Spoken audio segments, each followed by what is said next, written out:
It's your girl TNZ. And I'm back with another video. So today's video is actually going to be about something that I wish I actually looked up when I started doing nails. It's going to be about having patience building up your nail kit. Even just building up any kit, if you work in beauty, it's probably the same sort of things that you go through. Okay, so first of all, to start off, I remember when I went to work with my friend Cherry, and I was blown away by all the nail stuff she had. I was completely blown away by all the nail stuff she had at the time. I just finished my college course. Just to let you guys know, when you go to college, you're going to get your kit. Just like what you do if you do hairdressing. I've done hairdressing level 1. You get a kit. The kit for hairdressing is big. Like, you get a lot of stuff. Like, it's a suitcase, basically. The kit that you get for nails, it's like, it'll probably be about this size. But it'll probably be in a clear plastic bag thing. Don't know how to explain it, but it wouldn't come in something like this, but about this much amount of things, you know what I mean? So imagine your gel lamps in here, probably about this size. They'll give you one color polish probably, and most times, 99.9% of the time, the color that they're going to give you is going to be wine red. I'll tell you why later.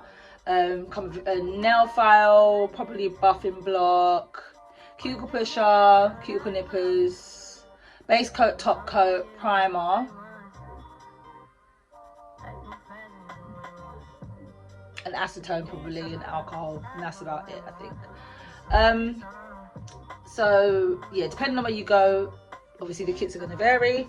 I happened to get my kit, I think it was actually only £90. I think I actually had a voucher from college because I was working as a bartender in the evenings to pay for the course. So because I was working part-time, I think I was entitled to that. So if you are looking to start nails, then that's something to look into. Yeah, anyway, so back to the kit. So as I said before, the color that they will 99.9% of the time give you is wine red, and that is because even if you go to a job interview for nails, they're probably going to give you wine red. Painting with wine red nail varnish or shellac, it allows you to really see the true work and texture of the work of the nail tech.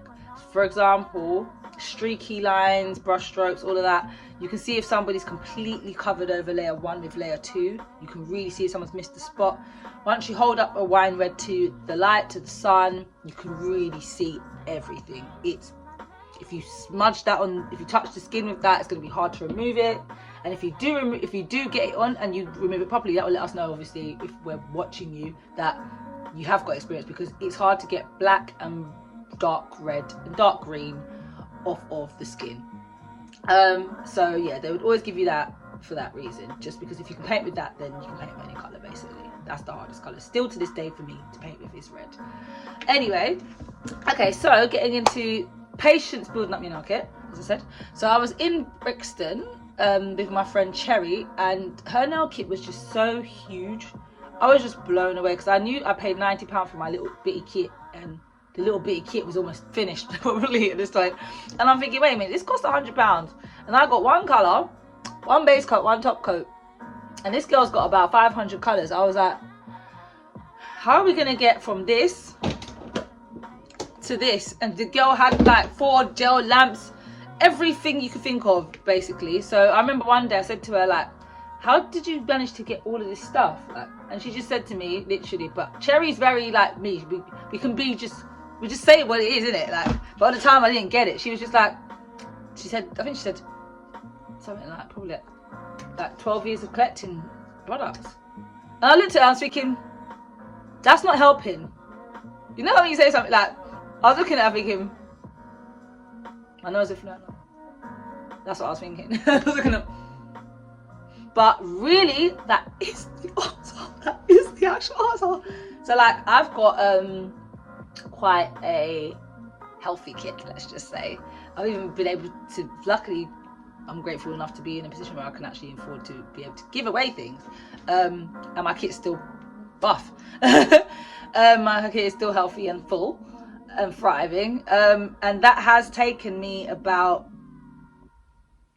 a good 6-7 years to build up, to be fair. It really is time. It really is time. What I will say is, one of the best things I can say and recommend if you want to build up your kit quickly and cheaply and cost effectively is start off with all of your primary colors, because then you can mix colors. For like, if you have acrylic, you can have a pot. For example, I mix my acrylic colors. I've like learned the ratios and learned how to fill things out and stuff. I wouldn't recommend mixing shellac colors unless you actually have been trained in a lab, to be fair. But with acrylic, you can mix those colors literally. So if you have a, I've had a I think I had a yellow and a red, and I made orange, and like, you know what I mean, and just like mixing different colors just to make a new color. So like, you know what makes lilac, mix them in. Like if you've got you know what I mean, mix and just play around with it. That will give you so much more of a range of colors. If you just start with the primaries, then those 4 colors can turn into at least 7, I reckon. So that is something to bear in mind.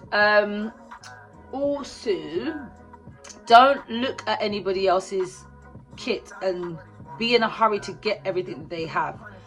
I say this because there's been so many things that I've purchased that I actually didn't need, or I found something that was better because I was just in a rush to make haste and get these things. So for example, I wanted nail tips in every single shape. I didn't need nail tips in every single shape. You don't need nail tips in every single, we don't need this, yeah? For example, a cost-effective way of doing things, so that you still, I'm trying to say these things because it's, you can have the same things but just without spending the money, and this time, this is what it's about, trying to save. So, for example, I bought square tips. Now, if I have a square shaped nail extension, I don't need to then buy a pointy one because I can cut that one pointy, if that makes sense. So I was buying the same, so like I personally would start out buying square, because from square you can change it to any shape. I wouldn't start out buying pointy nail tips. I started out actually buying pointy nail tips, and I couldn't go anywhere apart from coffin by cutting off the tip, or an almond by cutting it and filing off the side. So you can't really go back to square once you've gone and taken the nail in, if that makes sense. Another thing I will say is gel lamps.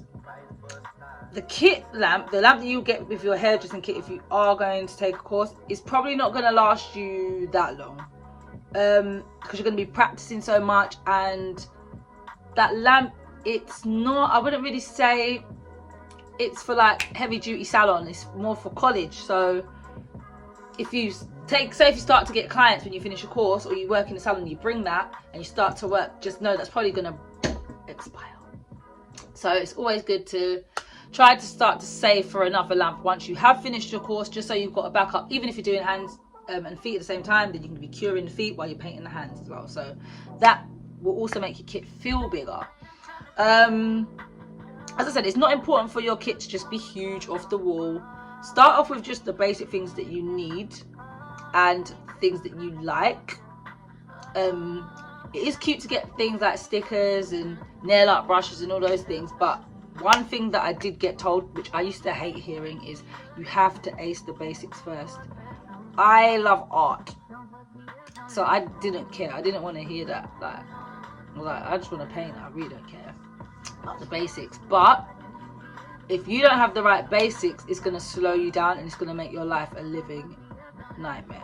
So for example, if you have a electric file that is really slow or really weak, keeps breaking down, that's gonna like double or triple your time for filing, which means it's gonna double your time for doing acrylics, especially when you're like newer as well. You just want to get through things and it to be fun.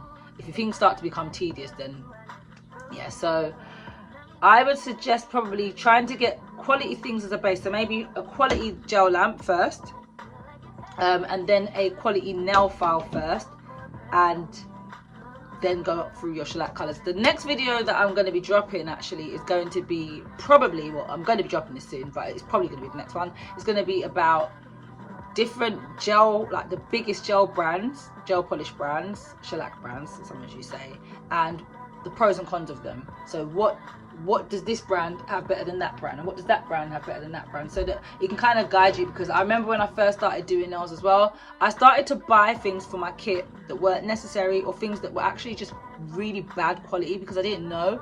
So I remember one time, I think I just passed my course and I thought, right, I went online, I think I went onto eBay, and I saw gel polishes for £1. Now, if your gel polish is £1, probably not even gonna last as long as regular polish, basically. And the bottles were so tiny. I ordered all of them. And no, they were horrendous, absolutely horrendous. For all I know, it could have probably been me because I was so new to nails. But that deep dark red was coming out fine, so I'm pretty sure it was the colours. And I did get warned. I think Cherry said to me when I asked her, she was like, yeah, those are cheap ones, you don't be using them again. Yes, so I'll be breaking down the pros and the cons of the biggest main go-to brands. So like if you go to a salon to get your nails done, what are the top brands of shellac that they're likely, well, gel polish, that they are likely to have in the salon, just so we can kind of give you a feel. And if you do want to start with your kit, then I can kind of break down the pros. So like if you like something that's very, very opaque, then which brand? If you like something that comes off easily, if you like something that stays, like all of that stuff will be in that video. I'm going to keep this one short and sweet, as I like to sometimes. I've got a lot to do. I'm shooting an advert tomorrow, yay! I just found out, so I need to get ready. I need to put some outfits together, go through my brief, and do all these other things. I need to cook, etc. But yeah, in terms of starting your kit, I will say one more time, patience is everything. Please do not get ahead of yourself. I know you might see the next nail tech next to you, she might just look so glamorous with a big old one of these, but you know, the ones on the wheels. She might look so ready for life and set. I've seen nail techs, I'm like, I want to be just like that bitch. But you gotta be you, babes. You gotta be you, and people will love you for that. And it's not the destination, it's the journey. That is what's gonna actually give you the confidence to be a great nail technician, is that journey. So enjoy the journey, literally enjoy the journey, enjoy the ride, honey. If actually, what I will say as well is actually, if you are building up a kit, you're not a nail technician, but you just want to have things for home, like if you just want to do your own nails. I know a few bad bees that are on different journeys and doing their nails from home now. Shout out to you girls, you know who you are, beautiful. So for the people that are doing their nails at home, you don't need to do all of this madness, right? You don't have to do this. Think, okay, to yourself, seasonally, what kind of colours? Okay, for example, right now it's coming up to summer, it's June. If I was only going to do nails at home and not be doing it as a service, I would say, okay, I need to have all the bright colours for summer, for my nails, for me. And then once it gets to like autumn, I'll start to get the autumnal colours. Then Christmas, I'll start to get that.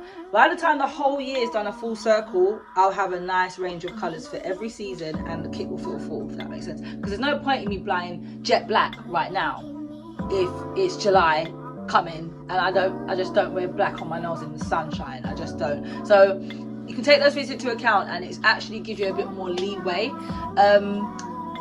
Another thing, if you're going to be doing nails at home, I would suggest investing in a good electric file. It doesn't have to be the top of the range if we're doing it at home, because you're not going to be doing clients, so you're not going to be using it so often, so it should last longer. The same goes for the gel lamp.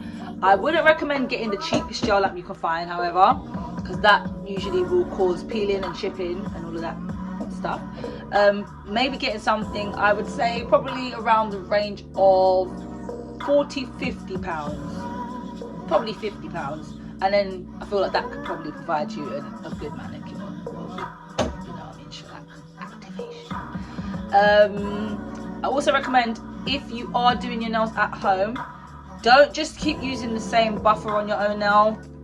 I know you're only doing it on yourself, but get about maybe 5 to 10 buffing blocks and change the side of the buffer every time you do your nails, because you're just going to be transferring old oils onto your nails. Those 10 buffers should last you quite a while if you're using each side. So each side of that 4 squares can have one hand, if that makes sense, and you'll be good to go for a good little while. So yeah, if anybody has any questions, you can leave them down below. I do check my comments, And yeah, I really can't wait to see you guys in the next video. Thank you so much for watching. Please like, share, subscribe. And yeah, I'll see you guys soon in the next video. And peace and love and blessings. And have a good day.